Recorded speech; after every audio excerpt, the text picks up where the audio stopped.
んまろ。今回はゆるお絵描き講座下半身の描き方を解説していきたいと思います。下半身の描き方が知りたいっていうお便りをもらったので解説していきたいと思うんですけど、私の考える下半身を描くのが苦手な人の描いてるなっちゃう下半身をちょっと今から再現して描いていきたいと思います。倍速で描いてみたんですけど、バランスが悪く感じる下半身の例として描かせてもらったんですけど、わかりにくいですね。それでね、個人的に私がこの絵を見たときにどこがバランス悪いと感じるのかなっていう話をね、しようと思うんですけど、これ上から見てて、上から見るのってなんだっけ、パンっていう構図じゃないですか。なんかこんなこうか、こんな感じでね、下に行くほどすぼまるいうイラストを描きたいときに、その上から見てるから頭を大きく描こうっていう意識が先行しすぎてて、じゃあ下半身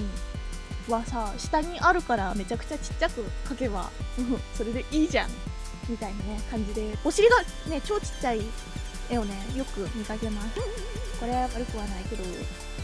エッチな女の子の絵を描きたいって思ってる人がね、私のチャンネルを見てくれてると思うんですけど、エッチな女の子なのに男と同じくらいケツが小さく見える絵ってめちゃくちゃもったいなくないですか？わ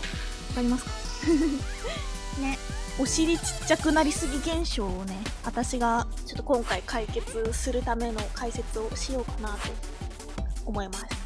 あとお尻の描き方とか膝の描き方とか別にこの動画で紹介する予定なので最後まで見てね。こういう前かがみのポーズになった時のお尻のうまい処理の仕方みたいなのをねしていきたいと思います。まず前かがみのポーズって横から見た時こんな感じでね、横から見た時にお尻が奥に引っ込んで、でその上半身が上に前に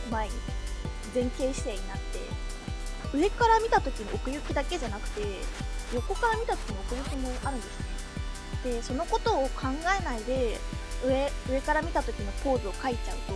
お尻が奥まってることが分からずに股が見えてるんですね。でこの絵を直して大丈夫そうなお尻の大きさの描き方に直すとすると、ここら辺におへそがあって、で腰の奥行きとお尻の奥行きが生まれると、お股が急にスポーンって現れる絵にはならないかなと思います。で、そうですね、パンツを履いてた、正面でこういう風にパンティーをね履いていたとしたら、見えないんですね。ほぼ前かがみになった時ってこの紐の上面がギリギリ見えて、でこの前の布は今ここら辺にあるわけだから、もうここしか見えないんです。ここわかりますか？でおへそがあってなると、結構自然にエッチな前かがみのお尻が描けるんじゃないかなって思います。あとこうすると足が細くなりすぎないかなって思います。太ももはね、いくらムチムチにしてもいいので、私の講座を見てくれている人は太ももをムチムチに描きたい人だと思うので、もうめちゃくちゃ太く描いていいと思います。で、おっぱいがあって、でね、おっぱいが大きいと、そのおへそ前かがみになった時にね、おっぱいでおへそが隠れたり、もうそもそもパンツ、お股も見えなかったりしますね。こんなに大きかったら。ね、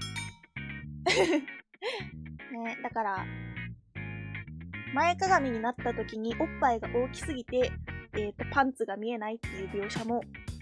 巨乳を際立たせる絵の構図としてめちゃくちゃありだなって思います。何が言いたいかっていうと、この多分視点的には人間さんがここにいて、で、こういう感じで見てるじゃないですか。見てるとすると、この頭の部分、上半身と奥まった、お尻とパンツの上面と、この奥に引いてるんだけど、その太ももはバランスを取るために足の重心は、真ん中にあるからこうなってるんですね。太ももの角度が。だからこんなにスポーンって下に向いてるわけじゃないからすぼみすぎない？これでね、スポーンってなってるとめちゃくちゃ細い。わかります？説明難しいんですけど。なので、太ももを輪切りにするとね、胴体はこっち側に切れ目が見えてるんだけど、太ももは正面に向かって切れ目が見えてるっていうのかな。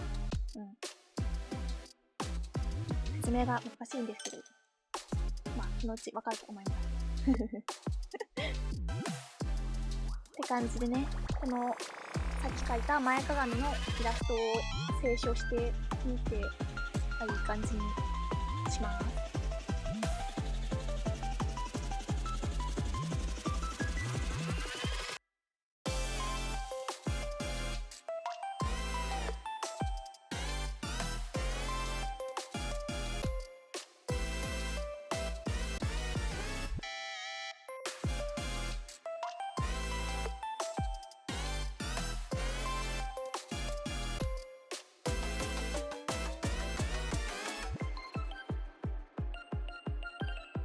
じゃーん。前かがみの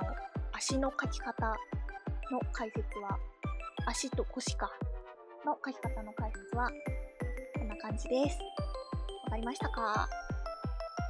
さっき描いた絵と